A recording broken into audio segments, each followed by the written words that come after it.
All right, y'all. The freeze is just about over in the part of Texas that I'm in, and it's time to check out the damage.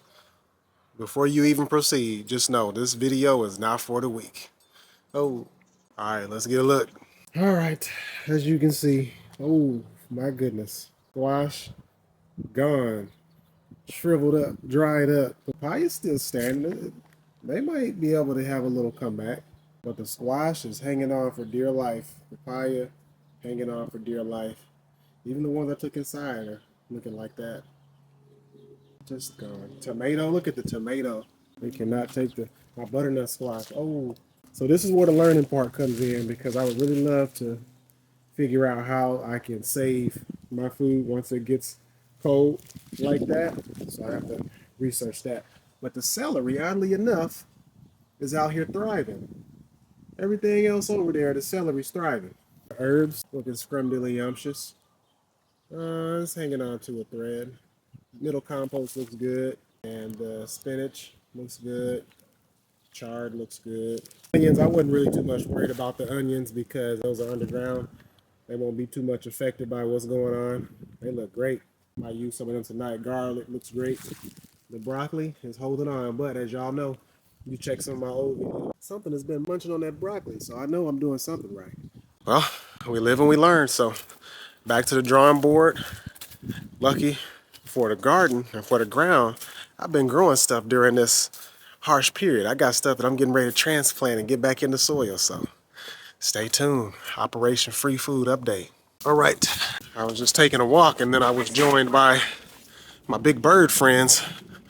Some of you know them as dinner or lunch, but I take walks with them. And some of you probably won't even know what this bird is, which that's okay. And I'm gonna show you something real quick. So I was just taking my walk and then I was joined by a familiar face. Give me just a second. See, some people like to eat them. I just like to walk with them. Here's a snack. Thank y'all for walking with me. Let's see. Resuming workout. We've been walking for a while out here, and it's cold too, so understandably so. And so just a little bit of the backstory of the turkey bird. They are omnivores, so they eat little insects, and they also will eat the veggies, the greens, and stuff like that. So those are the friends for today. I just took a step back because they got spooked, because they heard you like eating them. They got spooked. As soon as I wanted to document our friendship, they got spooked by you because you eat them. But it's all good. They'll calm down in just a minute. All right. Thank you all for your support. Thank you for your exploration. If you're planting things, if you lost some stuff over the freeze, or you're still learning, hey, I encourage you to keep going, because that's what I'm going to do. We have to understand that there's a lifeline, there's a cycle within our produce and our food. So if it can go quickly, it can grow quickly. That's what I've been thinking this whole process. If it's gonna go, it has to grow. I'm really excited for this next season.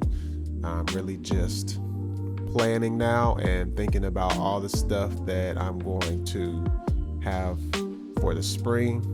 And I'm going to continue forward because, like I said, my ultimate goal is to be able to feed as many people as I can, and with myself being one of those people. But I'm learning how to do this, and I'm reading a lot, finding a lot of stuff out. It's a fun process. So thank you all. Be well. Stay tuned for what's to come.